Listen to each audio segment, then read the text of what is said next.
Hey, what's up guys? Welcome back to another Dragon Ball Super episode review. Today we're going to be talking about episode 85. And this episode was kind of slow, but it did give us some information on a few different things that I want to touch base upon. First of all, obviously the most exciting part of the whole episode, at least for me, was seeing Buu in shape training with Mr. Satan. I thought that was really cool. And I don't know about you guys, but it's almost like Buu's entire personality has changed. He's so excited about this fight. Before, whenever we would see him, all he was concerned about was food, which is why he was probably so fat. And if you think about that, Buu was always so concerned about food and eating, and it became his obsession, which is why he was so fat, didn't want to share his food, and was always kind of a dick about it. And now, he's so excited about the fight after fighting the doggies, as he said, that he's been so focused on fighting that has become his new obsession. And, with Buu kind of having this addictive personality, I'm really anxious to see what kind of tricks he's going to kind of pull out of the bag, because even when we saw Buu fighting against Goku when Buu was evil, he still wasn't, obsessed with fighting or trying to kill Goku. He was kind of just doing whatever the hell he wanted to do at the time. And he was still more interested in food at that time. And the whole time he was fighting, I don't know about you guys, the whole time he was sparring with Goku, he didn't say anything about food. He was just purely talking about fighting and sparring and being excited to kill the other people. And then he learned he couldn't kill them. So then he immediately, tossed in this new strategy of his to knock Goku out of bounds in Mr. Satan's vacation home. And I don't think everyone really took the significance away from that, like what exactly is happening. There has been a massive transformation in the psyche of Buu since fighting, I forget what the friggin' name, it's been so long, I forget the name of the dude he fought, but damn, I forgot. Anyways, moving on, not important, we'll call him the Red Doggy, I'm sure Buu would say that anyways.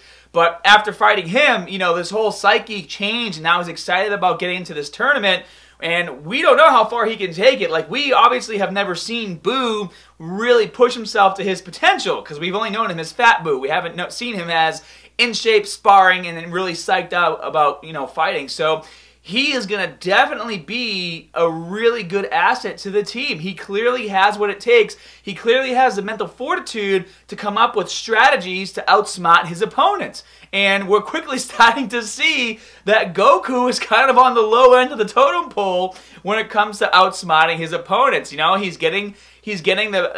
getting the better hand of him each time, and Buu even got the better hand of him.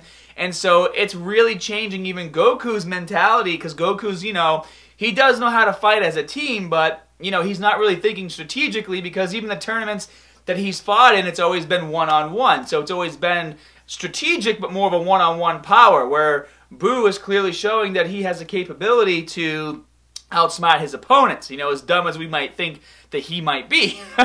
So that was really cool. Then we see Gohan obviously meet up with Piccolo, and we get that classic line from Piccolo saying, I'll, retrain your weak body, which I thought was pretty awesome. So that was the real reason why Gohan went over there, to invite Piccolo to the tournament, which Piccolo probably already knew about the tournament. Let's face it, Piccolo knows everything. He hears everything. He probably already knows what's going on. And, Gohan wanted to get some training in without telling his dad. So that's why he flew off and did his thing. Goku meets up with Dende. I thought it was so funny, too, when Mr. Popo was like, address him as God, And it's like, you expect Goku to call Dende God, and he doesn't even address, the Omni King properly. I thought that was kind of funny. But so they know where 17 is. They're going to go down there and see him. And not to jump too far ahead, but obviously they showed scenes for the next episode. And they see Goku, meeting up with 17. And they're dealing with some issue. And they're getting attacked by something from outer space. So we don't even know what the heck is happening right there. I think it was outer space. I was watching the episode outside because it's so nice today. And it had like a subtle glare on my phone. So it looked like an attack from outer space. I didn't really look too much into it because obviously I would see it in the next episode. But anyways, we're going to really start to see what 17 can do, and it looks like he's gotten more powerful just from the preview. So I just want to kind of cover the 17 stuff because we were talking about it, so now I'll go back to the episode. So now the meeting of the Kais, which, it's starting to get irritating to me to see all the other Kais being so upset and pissed off and still blaming Goku and, you know, talking about how disrespectful he is and how Universe 7, it's their fault the tournament's happening and all this stuff. And then, you know, but I also thought it was funny that some of the other Kais just really didn't care. They're like, some of them were like, you're wasting my time, I have to go find warriors. And then the other ones were like, ah, whatever, we're fine, so we're just going to leave anyways. So to see them all just kind of leave and do their own thing, I thought was kind of funny. And the arrogance of Universe 11, you know, thinking that they're going to win anyways. But, you know, and that brings me to my next point. They do have a really good chance, and it's for a few different reasons. It looks like in Universe 11 that they have fighters from other universes in their universe. And that's what it looks like to me. It's not just, you know, in their team, in the Pride Troopers, they have picked like strong fighters from different universes to join their Pride Troopers. At least that's what it looks like to me. I could be wrong. So, you know, what does that mean? And on top of that, the Pride Troopers are always fighting as a team, and it looks like they're basically going to be bringing their team into this tournament of power, and they're already used to fighting with each other. Like, we had the Cyborg guy, we had Dipso, we had Topo go to that planet to fight that giant, like, flower monster, and they already had, like, combination attacks that they were doing, and they worked together really well, so they already have a significant advantage. Not only are they really powerful, but they're already so used to working together to take out enemies. So that's going to play a huge role in the tournament,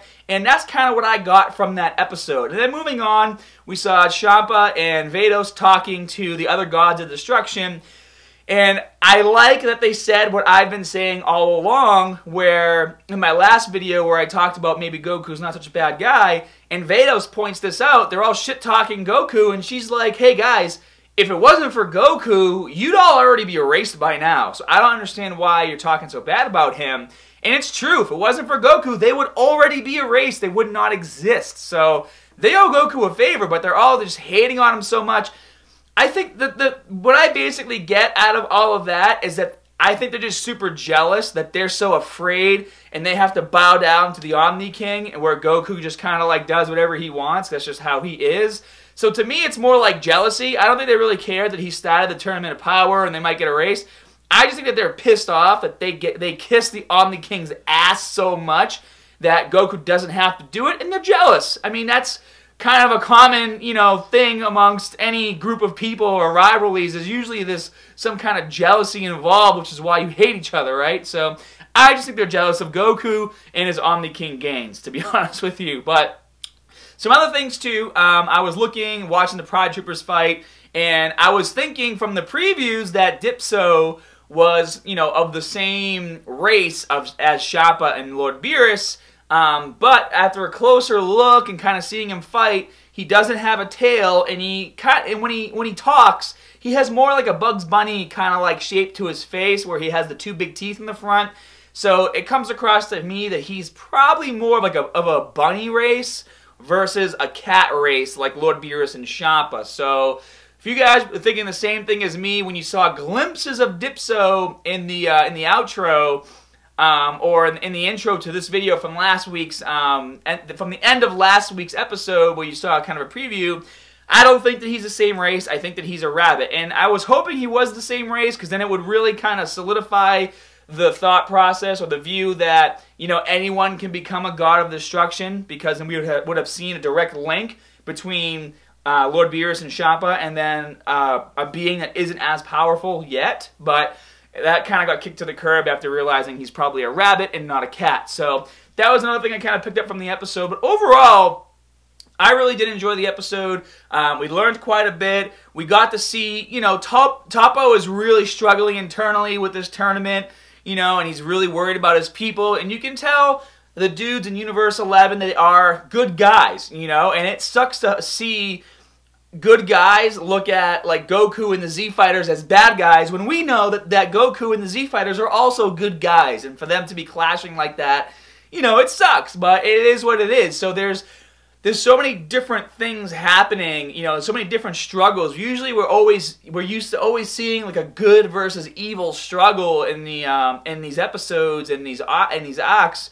but it's really not about that right now. It's mainly just about the Omni King just wanting to see a powerful tournament and then just kind of doing away with the weak ones, you know? Like, the Omni King is the evil person here, not the fighters that are fighting each other. So, lots of really, you know, a lot of internal battles going on throughout this episode. But overall, I enjoyed it. I was hoping to see more of Vegeta. You know, like, now that I'm Team Vegeta, I was hoping to see Vegeta in this episode. We didn't see him. I was a little upset about that. I want to see more Dad Vegeta. Like, don't you guys agree? Dad Vegeta is what I want to see, you know? Want to see him wearing his pink Batman shirt and just being a dad. That would make my day. But I want to know what you guys think about the episode. You know, what do you think about when Shappa and Vados contacted Kaba, and you think they're contacting Kaba to get him to fight on their team, but they're really contacting Kaba and saying they want more powerful Saiyans, so find us more powerful Saiyans, basically saying Kaba isn't that strong. And then they didn't really say they wanted Kaba on the team, they just want Saiyans to fight Saiyans, and they want more powerful Saiyans. And I think that's going to lead into, I don't know, originally I thought that female Broly was going to be on Universe 11's team. I thought she was one of the Pride Troopers. I thought I had seen that in a glimpse on last week's episode in the beginning. It was either last week's or the weeks before, but I don't know, maybe not. Maybe they're going to find her and she's going to be a part of, you know, Universe 6's team. So I don't know.